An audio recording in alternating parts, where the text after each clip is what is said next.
그러므로 내가 알 것은 내 하나님 여호와께서 내게 이 아름다운 땅을 기업으로 주신 것이 네 공의로 말미암음이 아니니라. 너는 목이 곧은 백성이니라. 너는 광야에서 내 하나님 여호와를 경노하게 하던 일을 잊지 말고 기억하라. 네가 애굽 땅에서 나오던 날부터 이곳에 이르기까지 늘 여호와를 거역하였으되 호렙산에서 너희가 여호와를 경노하게 하였으므로 여호와께서 진노하사 너희를 멸하려 하셨느니라.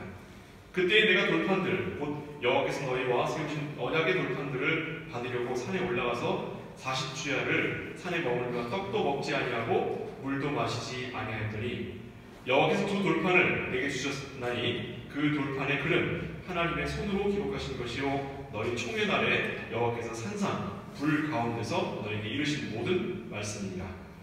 40주 40야를 지난 후에 여호와께서 내게 돌판 곧 언약의 두 돌판을 주시고 내게 이르시되 일어나 여기서 속히 내려가라.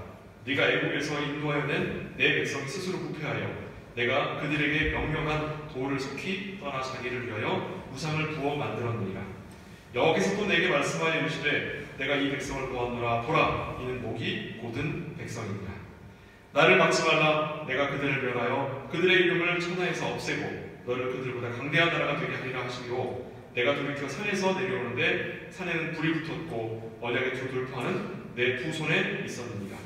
내가 본즉 너희가 너희의 하나님 여호와께 범죄하여 자기를 위하여 송아지를 부어 만들어서 여호와께서 명령하신 돌을 빨리 떠나기로 내가 그 돌판을 내 두 손으로 들어 던져 너희의 목전에 깨트려두다. 그리고 내가 전과 같이 40주 40야를 여호와 앞에 엎드려서 떡도 먹지 아니하고 물도 마시지 아니하였으니 이는 너희가 여호와의 목전에 악을 행하여 그를 경노하게 하여 크게 죄를 지었습니다. 여호와께서 심히 분노하사 너희를 멸하려 하셨으므로 내가 두려워하였노라. 그러나 여호와께서 그때에도 내게 말씀을 들으셨고 여호와께서 또 아론에게 진노하사 그를 멸하려 하셨으므로 내가 그때에도 아론을 위하여 기도하고 너희의 죄 곧 너희가 만든 송아지를 가져다가 불사라 찢고 티끌같이 가늘게 갈아 그 가루를 산에서 흘러내리는 시내에 뿌렸느니라. 아멘. 오늘 말씀은 굉장히 무거운 말씀이죠. 그래서 사실은 여러 번 나눠서 이야기하면 좋겠지만 무거운 말씀을 한 번에 묶어서 넘어가도록 하겠습니다. 이제 말씀에 들어가기 앞서서 오늘 성경 말씀을 쭉 읽으면서 이게 우리의 구원을 위하여 하나님께서 예수님을 보내주신 그 예수님의 공생애가 상징적으로 지금 우리가 읽은 부분에 담겨져 있습니다. 그걸 읽을 수 있어야 됩니다. 예를 들어서 40주 40야를 금식하신 거, 예수님께서 40일 금식하셨죠. 그리고 그가 우리를 위해서 기도하신 거, 이스라엘 백성 기도하신 게 예수님이 요한복음 17장에서 기도하신 거, 그런 거. 그 다음에 여기에 하나님께서 이스라엘 백성을 멸하려 하셨으나 모세가 그거를 하나님께 간곡하게 부탁을 드려서 그러지 않게 했던 것. 이게 모세가 자기 잘났다는 얘기가 아니라 예수 그리스도께서 우리를 위해서 대속의 제물이 되시는 그 과정을 상징적으로 지금 모세의 설교를 통해서 보여주고 있습니다. 예수님이 이와 같은 것들을 공생애를 통해 반영을 하셨죠. 이것은 이제 우리가 다른 복음서를 설교하거나 나중에 이제 신약을 설교할 때 예화로 올 때 이 본문이 그렇게 이해가 되겠습니다. 오늘은 그 이야기를 하는 게 아니라 본문 자체로 돌아와서 본문이 우리에게 보여주고 있는 그 바를 우리가 좀 확인해 보도록 하겠습니다. 여기 보시면 사실은 너는 목이 곧은 백성이라가 오늘 설교의 사실 제목이에요. 제목인데 그보다 조금 더 구체적으로 하기 위해서 본문 중에서 더 강한 표현을 찾은 겁니다. 보다 항상 너희는 여호와를 거역하였노라. 항상이라는 말은 무슨 뜻이에요? 예외가 있다 없다? 예외가 없다. 여기 너희는 누구죠? 하나님이 택하신 백성이에요. 구약에서는 이스라엘 백성이고 오늘날에는 우리를 얘기하는 거예요. 우리는 하나님을 항상 거역했다. 우리가 하나님께 순종한 적이 있다 없다? 없다예요. 없다. 이게 우리 신앙에 있어서 가장 첫 번째 되는 전제예요. 전제입니다.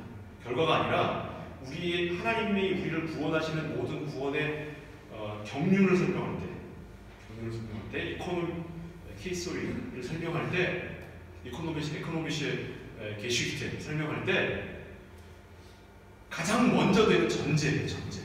전제가 뭐다? 우리는 단 한 번도 하나님의 뜻에 합한 적이 없는 인간들이다. 언제까지? 오늘까지. 그 내용이 이제 오늘 설교를 통해서 확인할 건데, 내용이 무겁다 보니까 좀 힘드실 수 있어요. 각오를 하시고 따라오시기 바랍니다. 자, 6절에 이제 우리가 지난주에 이미 살폈죠? 6절 말씀에 우리가 다 아는 지난주 6절까지였으니까 부분이요. 여기 보면 그러므로 내가 알 것은 내 하나님 여호와께서 내게 이 아름다운 땅을 기업으로 주신 것이 내 공의로 말미암음이 아니다. 지난주에 우리의 의로 말미암음이 아니라고 그랬잖아요. 그죠? 우리가 잘해서가 아니다. 지난주에 여기까지만 왔었어요. 여기까지만. 거기에는 우리의 의라고 하는 것에 대한 단어의 언급이 있기 때문에 우리가 그래도 뭐 조금은 괜찮지 않을까 하는데 오늘은 그것까지 깨버리는 거예요. 순서 그렇습니다. 자, 애굽에서 노예로 살던 이스라엘 백성들이 자신들을 구원해달라고 하나님한테 구했습니까? 구한 적이 없습니까? 구한 적이 없어요. 그러니까 자기들의 구원에 대한 관심조차도 없었을 때에, 그들이 원치 않았을 때에 하나님께서 미리 아시고, 거기서 많이 들은 말씀이죠. 로마서 7장에 나오는 내용이잖아요. 미처 아직 원치도 않았을 때에 하나님이 먼저 아시고 구원을 하신 거예요. 이스라엘 백성들이 원치 않았을 때에 그들을 출애굽을 시키셔서, 이스라엘 백성들이 원치도 않았는데 광야를 통해 그들에게 순종을 가르치시고, 이스라엘 백성들이 원치도 않았는데 가나안 땅 앞에 데리고 와서 이스라엘 백성들이 원치도 않았는데 가나안 땅을 선물로 주시고, 이스라엘 백성들이 원치도 않았는데 가나안 땅에서 영원한 생명을 받아 누리도록 하나님이 허락하신 거예요.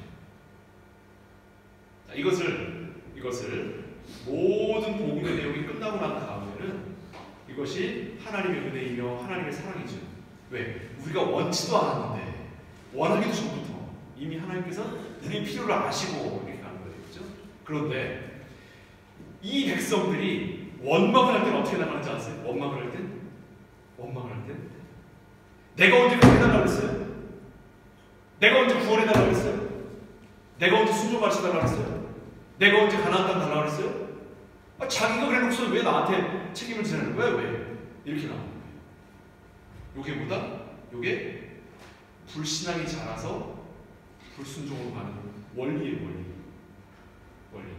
하나님께서 우리에게 말씀으로 순종을 가르치시는데, 이 순종이라고 하는 것이 우리에게 흡수가 되지 않아요. 휴지에 물을 이렇게 물컵에다가 휴지를 이렇게 넣으면 물이 쫙 빨리 들어가잖아요. 순종이 우리에게 이렇게 빨리 들어가야 되는데, 우리가 기름종이에요.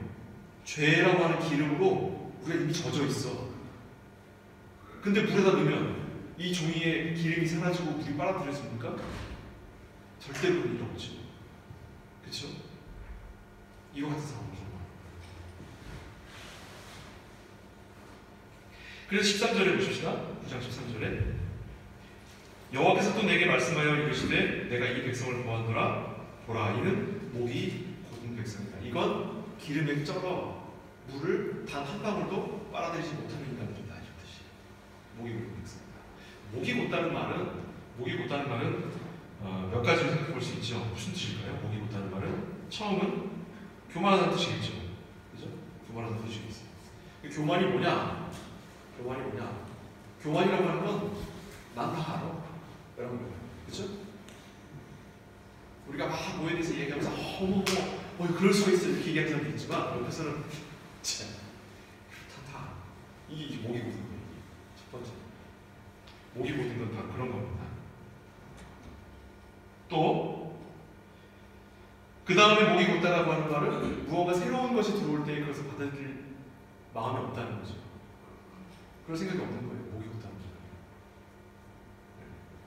그러니까 자기가 잘났기 때문에, 자기가 잘하기 때문에 더 무언가 새로운 것이 올 때 그 새로운 것에 관심이 없다는 거죠. 그리고 또 하나는 그렇기 때문에 그걸 내가 수용할 마음이 없는 거예요. 수용할 마음이. 하나님께서 이스라엘 백성들을 인도하여 내셔서 그들을 이끌고 광야를 통해 그들의 순종을 가르치시지만 그들이 목이 돋다는 말은 뭐냐면 그 모든 과정 동안 이스라엘 백성이 배운 게 있다 없다?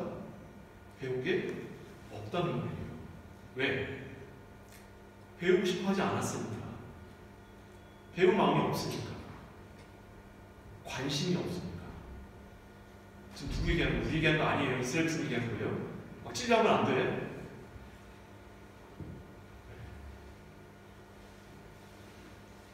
내가 만들어낸 내 방식대로 하면 되지. 뭘 그런 걸 다시 한번 나한테 얘기해. 우리가 신앙이라고 하면 처음 교회를 나오는 사람, 굳이 신앙으로 갈 것도 없습니다. 운동 같은 걸 이렇게 처음에 운동 같은 걸 보면 어설프게 어딘 가서 야매로 배워온 사람들은 이게 자기 망가진 폼 고치기 너무 어려워요. 그래서 이게 잘 배우지 못해요. 야매가 뭐냐면 가짜, 엉터리로 배워요. 근데 아예 처음부터 지금부터 시작하는 사람은 전혀 해본 적이 없으니까 이 선생님이 가르쳐주는 대로 그대로 해요. 뭘 하더라도 농구도 마찬가지고 배구도 마찬가지고 하라는 대로 그대로 해요. 어설프게 어디 TV에서 보고 어설프게 유튜브 보고 온 사람들이 이게 엉뚱한 습관 같은 게 배워가지고 이렇게 안 된다는 거예요.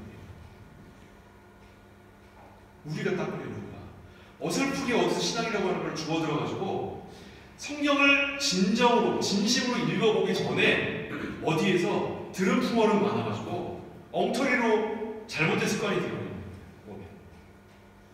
그거를 성경 말씀을 통해 바로잡는 과정을 우리 신앙생활을 통해서 해본 적이 없어요. 해본 적이 없어요. 그러니까 무슨 일이 벌어지냐면 성경 말씀을 설명하는 목사의 설교를 듣거나 그 성경 말씀을 푸는 어떤 강의를 들을 때에 그건 저 김 목사 생각이고 이렇게 가는 거예요.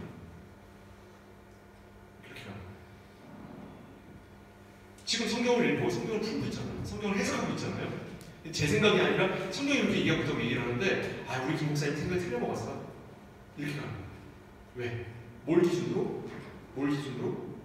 내가 과거에 들어온 풍어를 기준으로 내가 들어왔던 흘러들어온 내 귀로 흘러들어온 이야기를 기준으로 지금 판단하는 거예요.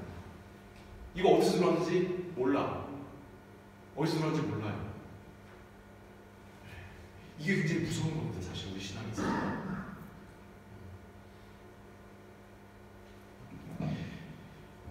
우리 요한계시록에 가면은 일곱 교회들을 이렇게 판단을 하는데 그 중에 칭찬한 교회가 2개 교회인데 그 중에 하나가 어떤 칭찬을 받냐면요.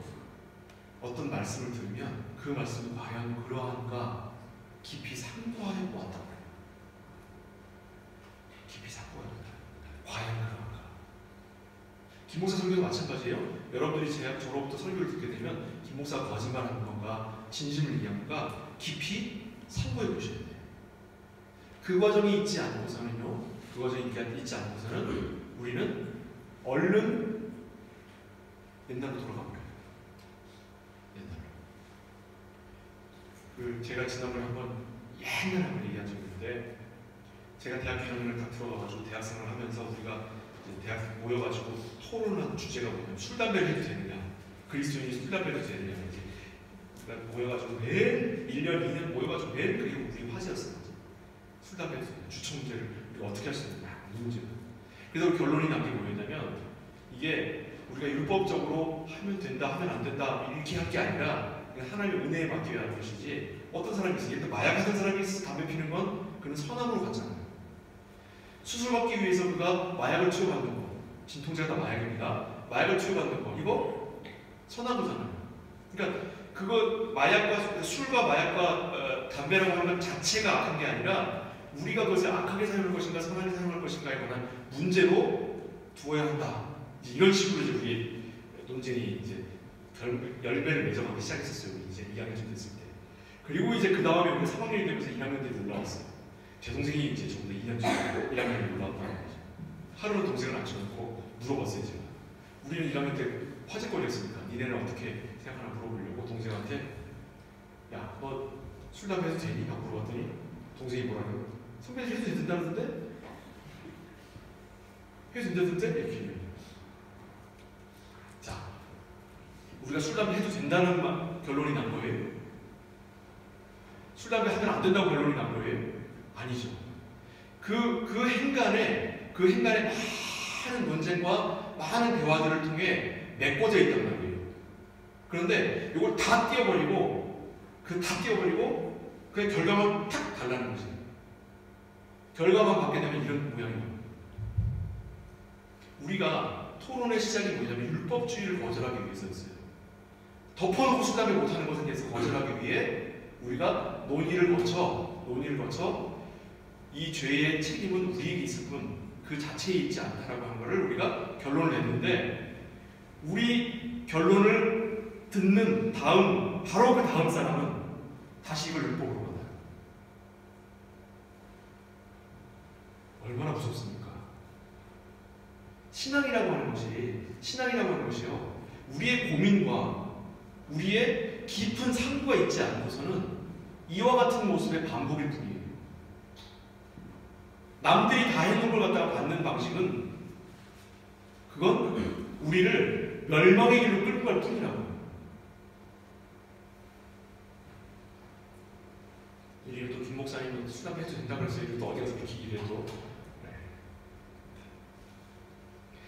그래서 이스라엘 백성들이 모세를 통해 나온 그 말씀에 깊은 의미를 상고하는 쪽이 아니라 그 결과로 하나님이 해도 된대 하면 안 된대라고만 갔기 때문에 그들에게 있어 율법은 그들을 죽이는 길로 갔고 멸망의 길로 이끌고 가는 하나의 죄의 열매를 뿌렸단 말이에요.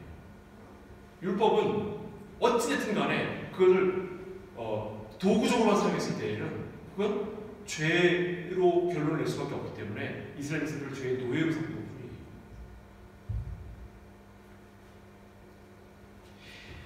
그래서 그와 같은 모습으로 다시 지금 오늘 읽은 본문 한번 볼게요. 다시 오늘 본문 바로 뒤에 23절 24절 말씀 9장 23절 24절. 지금 우리가 읽은 본문도 그렇지만 이 뒤에 23절 24절에 지금까지 우리 21절까지 읽은 그 내용을 요약하고 있습니다. 뭐라고 요약했나 보세요. 여호와께서 너희를 가데스마네아에서 떠나게 하실 때에 이르시기를 너희는 올라가서 내가 너희에게 준 땅을 차지하라 하시되 너희가 너희의 하나님 여호와의 명령을 거역하여 듣지 아니하고 그 말씀을 듣지 아니하였더니 내가 너희를 알던 날부터 너희가 항상 여호와를 거역하여 왔노라. 그래, 니들은 원래 거역하는 애들이잖아. 출애굽할 때도 거역했고 광야를 걸어오면서도 거역했잖아. 율법을 받았어도 거역했고, 그리고 율법을 하는 그 순간에도 너희가 금송아지 만들어서 거역하는 인간들 아니야. 그 인간들이 어디 가겠어? 그런 니들이 가나안 땅을 앞에 두고도 거역했잖아. 니들이 언제 순종한 적이 한 번이라도 있어? 처음부터 지금까지 항상 너희는 하나님 말씀을 거역하며 살았노라. 할렐루야. 생각도 못했는데 할렐루야처럼 봐요. 자, 우리가 이와 같은 자라고 하는 것에 대한 인정함이 있으셔야 돼요. 인정함. 이 인정함이 우리로 하여금 은혜를 구하게 됩니다. 이것이 우리가 지금 어떤 상태에 있는지를 알아야 우리한테 어떤 약을 쓰고 어떤 치료를 받게 할지를 알게 될 거 아니에요. 근데 우리는 지금 암 걸려 죽게 생겼는데 감기 걸렸다고 자기는 괜찮대. 그럼 그냥 죽어야지 어떻게 해요. 근데 내가 암이 걸렸다고 하는 것을 내가 직접 인정하고 그걸 수용을 해야 암에 대한 치료를 내가 받아들이고 그 치료로 나를 맡길 거다. 우리가 하나님 앞에 단 한 번이라도 의를 행한 적이 없고 하나님께 순종한 적이 없다라고 하는 진단이 나와야, 그래야 하나님 살려주시는 거예요.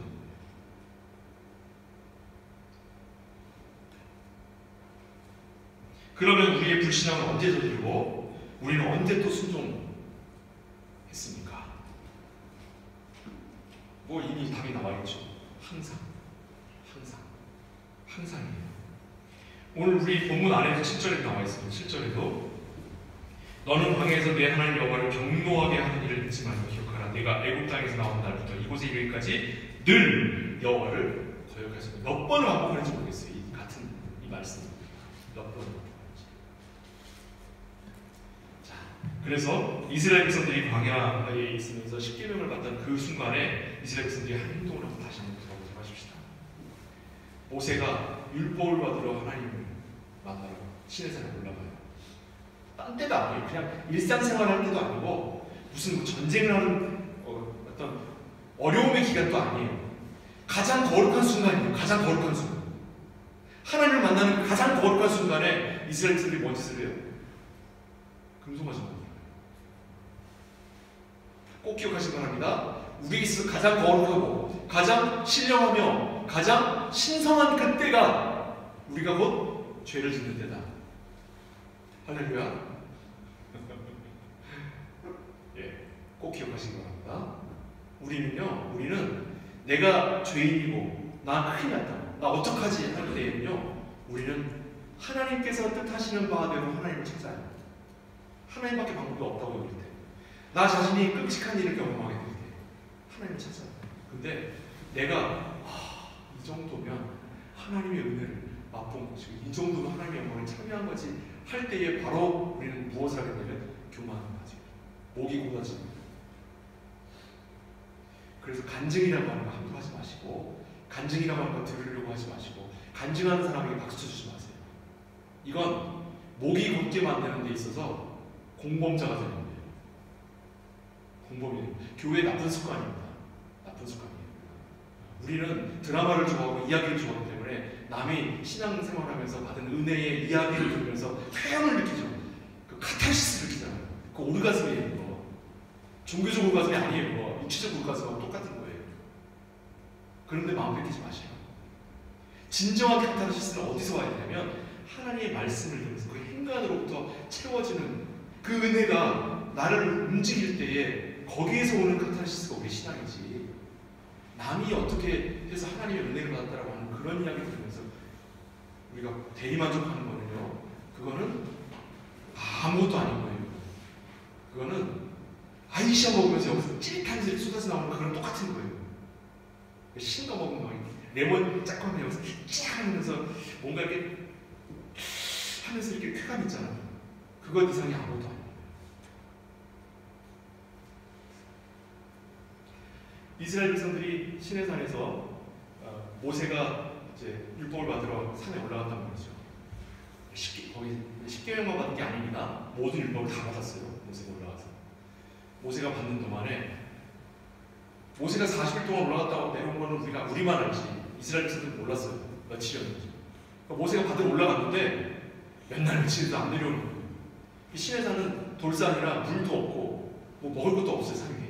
그러니까 3, 4일이 지나면 이미 죽었다고 봐야 돼요.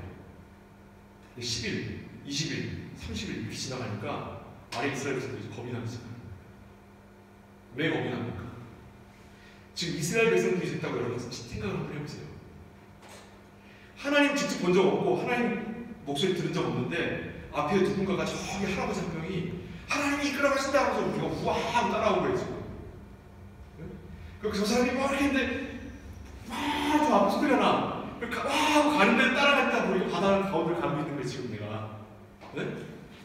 60만 3,550명이 어떻게 그걸 다, 그 남자 수만 30세 넘은 남자만 그걸 공부해, 남자만 60만 3,550명이면 200만 명 가까운 수가 거기 있는데 그 200만 명 가까운 수가 그 바다 갈라지는 거 본다고요? 아니요. 저 앞에서 걸어서면 뒤에서 나도 모르게 따라가는 거야. 그러고 가는데 어느 날 갑자기 그 할아버지가 산을 올라가서 하나님 만나고 내가 올라간다 안 되는 거예요. 이제 끝난 거예요. 사막 한복판에 왔는데, 사막 한복판에 와 있는데 우리 길을 잡아서 이끌고 가던 할아버지가 하나님 만나러 간다는 안 내려와 버려요. 이 하나님은 하나님 앞에 죄를 지면 없애고 죽여버리시는 분이에요. 이스라엘 분들이 생각할 때, 야 하나님 앞에서 죄 져갖고 죽었나 보다 하지. 저 앞에 지도자들 뒤에서는 몰라, 뭔지 모르지만 할아버지가 없을 때 어떻게 이걸 어떻게 우리가 직접 하나님을 찾아야지. 그래 우리가 어떻게 하나님 찾아야, 가진 것 중에 가장 귀한 거 빨리 내놔. 정말 진심으로 해요. 진심으로. 그냥 동전 던진 게 아니라 자기가 가진 것 중에서 가장 귀한 것을 내는 거예요. 이 가장 귀한 게 얼마나 귀한 거냐면 이 사람들이 가나안 땅, 새로운 나라에 갔을 때 자기들 삶의 터전을 시작할 종잣돈이에요, 종잣돈. 여러분 독일 나올 때 여기 집을 구해야 되고 직장을 가기 전에 학교를 가기 전에 여기 암트에 가서 비자 신청해야 되고 집 해야 되고 얼마 정도 드는지 미리 알아보고 그 돈을 얘기하는 그 돈을 내놔가지고 그 돈 가지고 하나님을 찾은 거예요. 잘한 거예요, 잘못한 거예요. 정말 전심을 다한 거지. 이스라엘 백성들에게 있어서는요 이보다 더 잘한 행동이 없어요. 그런데 하나님 뭐라고 하세요? 그게 아니라고요. 왜 엄한 데다가 돈 쓰냐고. 여러분 우리가 신앙이라고 부른다고 해서 그게 다 신앙이 아니에요. 우리가 하나님이라고 부른다고 해서 그게 다 하나님이 아닌 겁니다. 그렇게 해서 만들어낸 것이 금송아지예요. 금송아지 보고 뭐라 그랬는지 한번 볼까요? 출애굽기 32장 4절이에요. 출애굽기 32장 4절에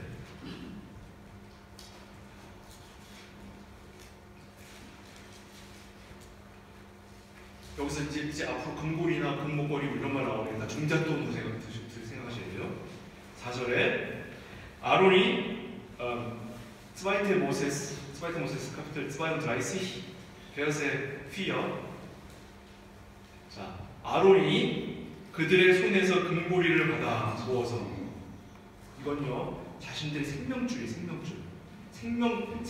내놓은 거예요. 지금 금고리를 받아 부어서 조각화를 새겨 송아지 형상을 만드니 그들이 말하되, 잘 들어보세요. 이스라엘아, 이는 너희를 애굽 땅에서 인도하여 낸 너희의 누구다? 하나님이다. 여기서 신이라는 단어가 원어로 바알이거든요. 바알신을 두고 얘기하는 말이 아니에요. 바알은 오늘날 독일어로 번역하면 곧 영어로 번역하면 가시예요. 그래서 신이라고 쓴 거예요. 그러니까 이거 누굴 부른 거예요? 이게 누구예요? 하나님이라는 뜻이에요. 하나님. 이들이 금송아지를 만들어 놓고 자신의 전심을 다하여 하나님을 만들어 놓고 그에게 하나님이라고 부른 거예요. 이걸 여호와 하나님 보시고 뭐라고 하셨어요? 여호와 하나님 보시고, 야, 이 대개는 녀석들 봐라. 야, 잠깐 안 봐서도 나를 이렇게 따르기를 정말 얘네가 정말 최선을 다하는구나 하고 칭찬하셨어요? 아니에요. 여러분, 신앙의 열심이라고 하는 거 제일 위험한 겁니다. 우리한테 있어서 함부로 열심을 다하는 게 아니에요. 신앙은요 어디다가 열심을 다해야 되냐면 하나님의 말씀이 무엇을 우리에게 요구하고 계시는가, 무엇을 우리에게 명하고 계시고 우리에게 무엇을 말씀하고 계시는가에다가 열심을 다해야지. 어디 함부로 엉뚱한 데다가 헛돈질 하십니까? 네? 교회에다 왜 전재산을 기부하고 왜 함부로 하나님이 주신 은혜를 함부로 써요? 네. 그러는 거 아니에요. 하나님이 우리에게 주신 일상이라고 하는 시간을 주셨는데 왜 교회에다 시간을 낭비하셔야 돼? 제발 여러분들 일상을 살아가시고 일상 가운데 하나님을 섬기는 성도의 자리로 가셔서 그곳에서 싸우시기 바랍니다. 교회에 나와서 여기서 사람들하고 노닥거린다고 해서 그게 신앙이 아니에요. 김모세 이상한 사람 나오겠네. 교회, 어느 교회는 월요일도 교회 나오고 화요일도 교회 나오고 수요일도 나오고 목요일도 나오고 새벽기도도 나오고 아침 저녁으로 교회 나와서 거기서 신앙을 나누는 것이 그게 바로 신앙생활을 하는데 아니라고. 그게 아니라고. 하나님이 우리에게 주신 것 우리가 최선을 다하여 삶 가운데 하나님이 들어가시도록 우리가 높여드리는 것, 그리고 그것에 관하여 하나님께서 명하신 예배를 드리기 위하여 주의를 온전히 하나님께 드리는 것, 여기서부터 우리 신앙이 시작됩니다. 내가 가진 시간을 더 드린다고, 내가 가진 재산을 더 드린다고 하나님의 은혜가 커지는 게 아니라고. 그런 약속은 성경에 없습니다.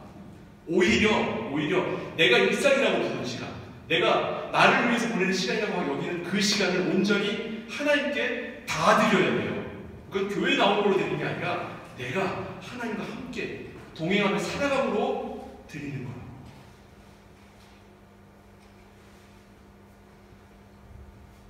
제가 왜 이렇게 힘들는지 모르겠네요. 그래서요, 우리의 불신앙이라고 하는 건 우리가 소위 신앙이라고 여기는, 신앙생활이라고 여기는 그곳에서 시작이 됩니다. 그곳에서 시작됩니다. 우상숭배는 그래서 세상 사람들이 부처 만들어 놓고 알라 섬기고 이런다고 저기 뭐 무당 뭐 이렇게 막 만들어 놓다, 그게 우상이 아니에요.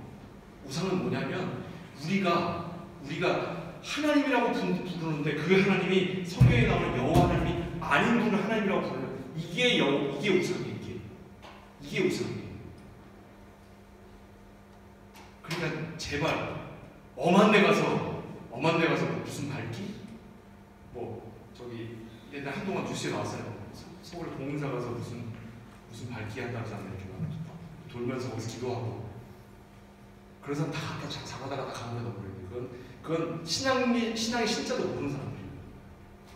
그게 우상이 아니라, 우상이 어디 있다고요? 우리 안에 있다. 우리 안에. 내가 하나님이라고 부르는 그가 우상이에요. 그가 우상이에요. 우리는 평생 동안 내가 하나님이라고 부르는 그분과 성경이 우리에게 계시하고 계시는 그 하나님이 한 분이시기를 향하는 방향으로 우리를 내어드리는 게 신앙생활입니다. 그게 신앙생활입니다. 내가 하나님이라고 부른다고 해서 그가 하나님이 되는 게 아닙니다. 금송아지 만들어 놓고 그들이 그를 하나님이라고 불렀을 때에 하나님은 진노하시고 이 백성들을 멸해버리시겠다고 하셨어요. 그들에 대하여 경노하신 그 하나님을 말리고 그 사이에서 중재한 것이 바로 중재자, 중보자의 역할이에요. 예수님이 그걸 하신 거예요. 예수님이 우리에게서 죄를 도말하신 것은 우리가 하나님이 아닌 분을 하나님이라고 부르는 것을, 그것에 대하여 하나님의 경노를 가라앉히는 것이 예수님의 역할입니다. 다른 게 아니라 제발 신앙생활이라고 할 때에 그 신앙생활의 방향을 분명히 하시기 바랍니다. 어설프게 남들 가는데 다 따라간다고 해서, 어설프게 남들이 그렇다고 해서 그냥 그런가 보다 안 한다고 해서 그게 신앙이 아니에요.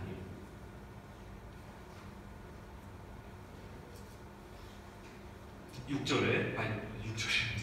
그래서 우리의 신앙에 진보가 없고 매번 제자리로 가면서 기도응답이나 구하는 그런 정도의 수준에 우리의 신앙이 머물러 있다면, 그 정도 수준에 머물러 있다면 다시 한번 생각해 보셔야 됩니다. 내가 지금 뭐 하고 있는 거야? 할 만큼 다 해봤죠. 인생을 한 50년, 60년, 70년 살면서 신앙생활 하면서 해볼 거 다 해봤지. 이렇게도 하나님을 섬겼고, 저렇게도 하나님을 섬겼고, 이렇게도 하나님한테 기도도 해보고, 저렇게도 하나님한테 엎드려도 보고, 별거 다 해봤죠.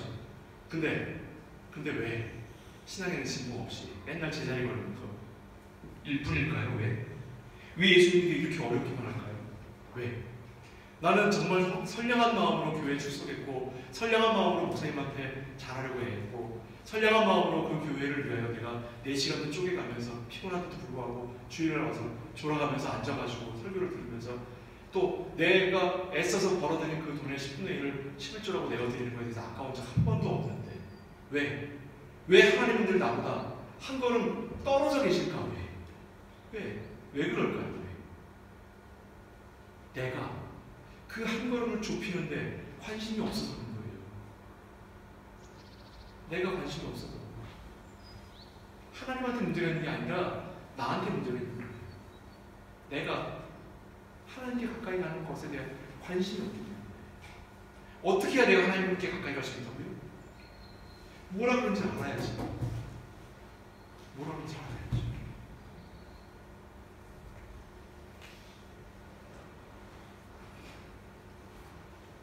그러다 보니까 우리에게 있어서 조금이라도 신앙생활 좀 더 해보고 조금 더 신앙이 있다고 하는 사람들마다 하는 짓이 뭐예요? 내가 이렇게 해서 응답받았다. 내가 이렇게 해서 하나님한테 사랑받았다. 내가 이렇게 했더니 하나님이 보답해 주시더라. 하나님이 주는 다 직권주의입니다. 우리가 소위 우리 마음속에 어떤 분이 참 신앙이 참 훌륭한 분이셨는데 난 그분의 발꿈치도 못 따라가더라고 여겨지는 분이 여러분 마음속에 분명히 있을 줄 압니다. 오늘 바로 이 자리에서 그 생각을 지우기로 하십시다. 그 사람이 모범이 아니기로 하십시다. 이제 앞으로 이 모범의 자리에 누가 있어야 됩니까? 이 자리에 성경이 있어야 돼요. 이 자리에 하나님의 말씀이 있어야 돼요. 이 자리에 성경, 하나님의 말씀. 그럼 이 둘과 동격이 뭐예요? 동격이 성경, 하나님의 말씀과 동격이 뭐예요? 같은 게 ist gleich 예수 그리스도스.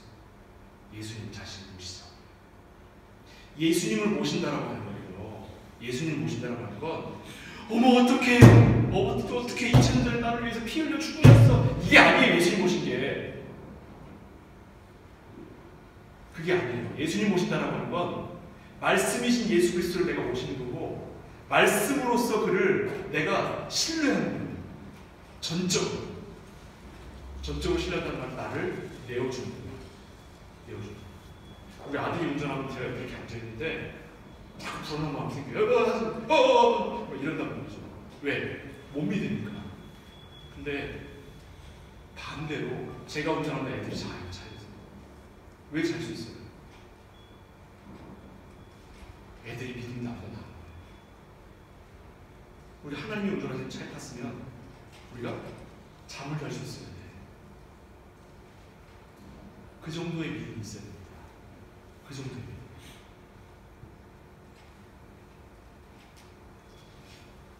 지난주에 우리가 먼 원인과 가까운 원인을 알아봤었죠? 가까운 원인은 법적인 책임을 집니다. 그러나 관계에 있어서는 그건 아무것도 아닌 거예요. 진짜 원인은 먼 원인인 거죠.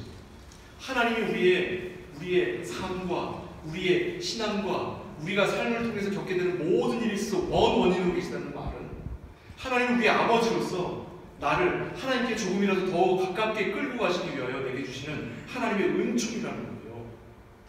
이 세상 가운데서 겪게 되는 우리의 고통과 고난들은 우리를 넘어뜨리거나 우리를 아프게 하죠. 그렇지만 우리 다시 일어나게 하고 우리 다시 하나님께로 향하게 하고 우리를 하나님의 품에 안아주는 것은요 하나님 자신밖에 안 계십니다. 그 하나님 자신이 우리에게 말씀하시고 계시는 그 하나님의 자신을 우리가 붙잡잖아요. 김 목사가 떠드는 헛소리에 현혹되지 마시고 성경이 말씀하시는 진실된 말씀에 우리가 매이도록 하십시다.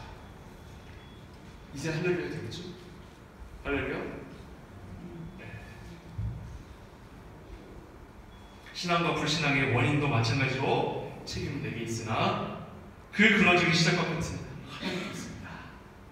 하나님으로부터 나와 하나님께로 돌아가는 이 신앙과 이 믿음과 이 삶의 모든 여정을 하나님께 내어드리는 그 방법을 우리가 찾아가는 것, 혹은 그것을 우리에게 주시는 그 하나님의 말씀을 따라 우리가 쫓아가는 것, 이것이 참으로 우리가 만나야 할 신앙의 길인 줄 압니다. 우리 오늘 말씀을 통해서 우리 항상 하나님 앞에 불순종해왔던 이유를 우리가 다시 한번 확인했습니다. 우리가 하나님 앞에 불순종했던 것은 내가 여태까지 그게 신앙인 줄 알고 내가 그가 하나님인 줄 알고 거기다 열심을 쏟고 거기다가 최선을 다했던 그것을 반성하고 참으로 하나님께서 내게 주시는 바 진정한 신앙이 무엇이고 진정한 진리가 무엇인지를 따라 우리 자신을 정당하게 하나님께 내어드리는 삶으로 새롭게 하시기를 주님의 축복을 드립니다. 기도하겠습니다. 사랑하는 아버지 하나님, 하나님께서 우리에게 주시는 말씀, 그 말씀이 과연 무엇인지를 과연 우리가 얼마나 궁금해했었는가, 얼마나 그것이 무엇을 의미하는지 우리가 생각을 해보기로 했었는가 다시 한번 반복하며 또한 다시 한번 우리에게 말씀하시는 그 은혜를 인하여 감사를 드립니다. 우리가 참으로 하나님 말씀 가운데 새롭게 된다는 것, 그 말씀이 우리에게 무엇을 약속하고 계시며 무엇으로 우리에게 하나님께서 허락하고 계시는가, 또 무엇을 금하고 계시는가에 대하여 우리가 참으로 말씀을 통하여 확인하며 하나님 앞에 나의 삶을 내어드리도록 허락하여 주옵소서. 예수 그리스도의 이름으로 축복하며 기도합니다. 아멘.